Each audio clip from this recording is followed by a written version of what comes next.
Sebastian Fundora might not be the best fighter at super welterweight, but he certainly is the most fun puzzle to try and solve, in my mind at least. Does he have a case to be the best super welterweight in the world right now?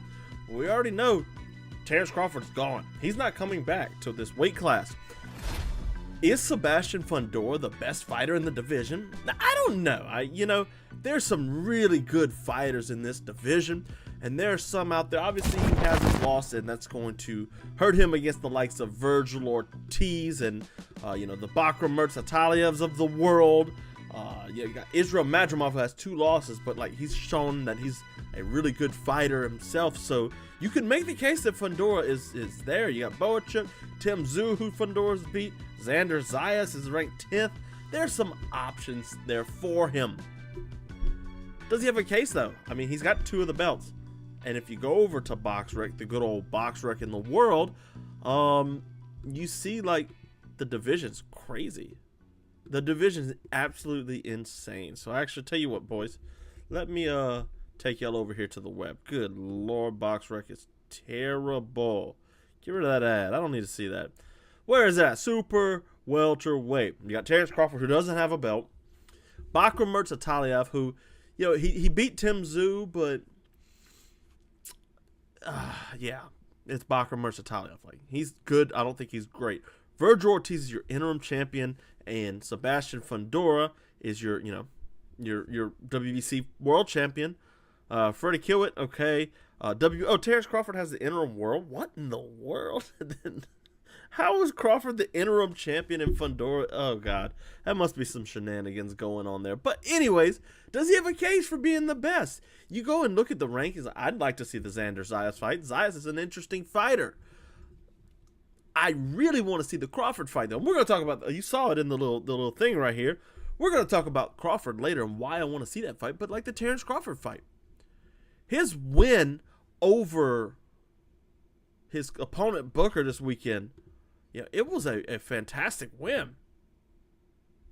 He really looked good against Chordale Booker, And the problem that Sebastian Fundora presents, I know they talked about I'm not a carnival act, but the problem that Sebastian Fundora presents, that massive height and reach advantage, there's nobody in the division that's going to be even close to him. That puzzle is hard for a lot of fighters. I'd say even Vergil Ortiz would have a hard time with that. Now, I can see Vergil Ortiz chopping the body down, and we'll talk about that later too, but I don't think that, he's necessarily the best fighter. But we have to talk about his God-given gifts, his height and his reach. Because to be that tall and lanky, you got to use your weapons right, and he doesn't always use them right. But he's still such a tough problem he's such an extreme fighter when it comes to his attributes. Like I said, he doesn't want to be seen as a carnival type fighter, oh, look how tall and long Sebastian Fundora is, you can't reach him. Okay. That doesn't mean just because his height and reach is weird, doesn't mean he's not a good fighter. Obviously he is. He's got the controversial win over Tim Tszyu, beat Chordale Booker in his last fight this weekend. Ocampo he's beat. He's got some decent wins. 2 belts. The loss to Brian Mendoza was bad. 7th round knockout. And Mendoza's obviously lost to Tim Tszyu. Ramos, he's lost to a lot of people. Boachuk also beat him. I'm inclined to believe that that's not quite legitimate, if we could say. I don't know if that really is. So yeah, I again, we're going to reserve the right to see if he is the best in the division. I lean, if Terence Crawford's going, I lean Vergil Ortiz as being the best fighter in the division. There's others out there, obviously. Bakhram's going to fight somebody here soon. There's plenty of options out there for him. Sebastian Fundora has some major holes in his game, and it is caused by that height and reach advantage. He's so much taller than everybody that when he exits with his chin up high like this, he's primed to get hit. He sure is primed, and that's If I remember right, that's how Mendoza caught him. But when you're primed to get hit, but you're 6'6", 6'5.5", if you want to be legitimate, I can't say one way or another that he's not compensating with his height and his reach. He leaves his hands down a lot, gets caught. He has a really good jab, and his jab keeps him safe because of how long it is. But the holes in his games are something that's interesting, and that's going to lead to the next segment about Terence Crawford, you know. But the holes in his game really do leave him open to, you know, lots of counters on somebody that's explosive. So like a Vergil Ortiz or Xander Zayas or Terence Crawford. You know, guys that are quick and that can get to his chin despite his reach, not because of his reach, despite his reach. That's going to be what makes an interesting fight with Fundora. The Towering Inferno is a good boxer. But you look at the division. Keith Thurman's there. Madrimov even. You could put him against Madrimov. Vergil Ortiz. Xander Zayas. You know, there's some really good fighters out there. And if they were to find that chin, especially the heavier hitters like Murtazaliev, Vergil Ortiz, and Terence Crawford, could be a bad night for him. Could be a very bad night for him. Could be another repeat of Mendoza. I think, you know, Sebastian Fundora has some really good things about him, but I think where he lacks is the fact that, you know, he overcompensates in what he does because of, or he gets to overcompensate because of his height and reach. You know, leaning back is a lot easier for him as opposed to Vergil Ortiz, who is probably 5 foot tall. I don't know how tall Vergil Ortiz off the top of my head. He's not 6'6". He's not. So, you know, like, I think, you know, Fundora, now he has some great things he does too, like that chopping, what is it, right hand? I think he's an orthodox. Hold on. Let me double check me on that one. Fundora, he's a southpaw, so that chopping left hand he got over the top. I couldn't remember what he was. That chopping left hand he has that comes over the top really does hurt people. He has a really decent uppercut too. I like Fundora's uppercut. And obviously we know his jab's good, but his footwork is like just atrocious.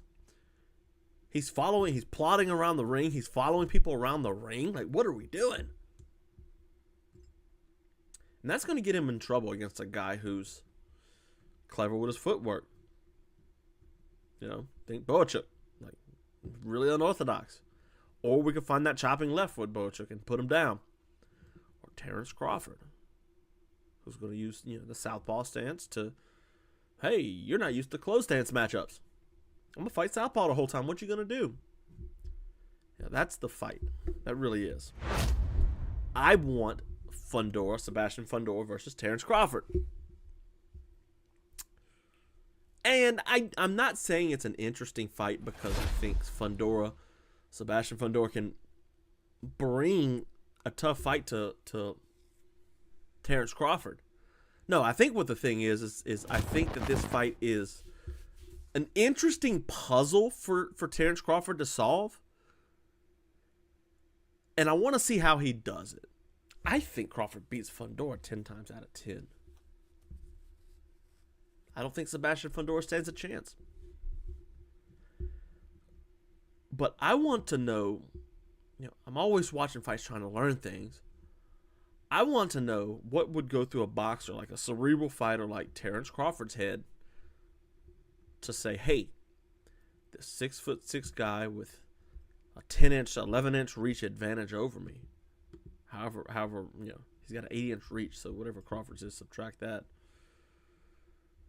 How do I solve this puzzle? Like, I like Rubik's Cube because, this is a Mega Mix, it's not a Rubik's Cube. I like these because they're puzzle. You always see one back there, right there. You see it in the corner, sitting up. My 2x2. I like these because it's always something to solve, always something to figure out. You know, you got to match the color. It's simple. I like the solving of puzzles. I want to see how Terence Crawford would solve that puzzle, because I think he would. I know he would. I do. Like I said with Vergil Ortiz, I think the body's going to be a horrible spot for Sebastian Fundora, who's skinny as a beanpole. There's nothing there to cover up, you know? So, like, will Crawford poke with a long-reaching jab, dipping from southpaw? Because that's going to change the fundamentals of how that chopping right hand works. Or is he going to Joe Frazier, you know, boom, big leaping left hook coming over the top? You know, that's an option too. You got to be explosive. Crawford's 36, so I lean to him using more tactful things. So, you know, I don't know. It's an interesting, it's a fun fight. And I think it's one that we will see. Hopefully we will see if you know, the Canelo fight for some reason doesn't come through. May have missed it, but George Kambosos also fought this weekend, the former undisputed champion. Now, he was on 3-fight losing streak. He managed to, you know, come back and get a big win in a tough fight that shouldn't have been. Now, I brought it up because normally I usually talk about the biggest fight of the weekend. I don't really talk about the other fight. There's always two on, you know. I don't normally talk about it, but I wanted to talk about Kambosos because he was on top of the world at one time. I forgot. I say 3-fight loser. He wasn't on a 3-fight loser. He should have been on a 4-fight losing streak. Regardless, you know, he defeated Teofimo Lopez in the performance of a lifetime. Became not undisputed. He had 2 titles. He fought Devin Haney. Just styled on him. Fought Devin Haney again. Styled on him. Old Maxie Hughes took him to a majority decision. I thought he won. You know. I like Maxie Hughes too, man. I do. I think he's a good fighter. He's a real fun fighter. But then he fought Vasily Lomachenko for the title, and Lomachenko just put him away. First time ever. And that 1-3 run really, like, dropped the bottom out of the hype behind George Kambosos. Made him almost unsellable in the eyes of the promoters. It's sad to see, you know. He took on the challengers. He did everything everybody wanted. Kind of like Ken Norton. Everybody forgets about Ken Norton, you know, being the toughest fight of Ali's career, aside from Joe Frazier. Maybe Larry Holmes. I don't know. But Ken Norton was tough. He beat him, you know. I thought he beat him twice. I don't want to forget George Kambosos. I didn't even know he was fighting this weekend. I saw it on Friday. I was like, oh, okay. He deserves a spot to be remembered. So, like, I just wanted to dedicate a little bit of time to talking about Kambosos. You know, he got a good win. It was a knockout. And he's back on track. Got another win. Hopefully he can, you know, piece together some good stuff, get some momentum. Maybe he can get another big fight, you know, down the line here. I don't want to see him fight like a Tank Davis or anything like that, but maybe he can get that. Anyways, guys, that's it for today. Fight Finders. I've been pushing this on the last few videos. Check the playlist out. That's where we got 1 through 6. I've got 7. If you're a boxing guy, especially a history guy, you're going to want to see 7 coming out soon.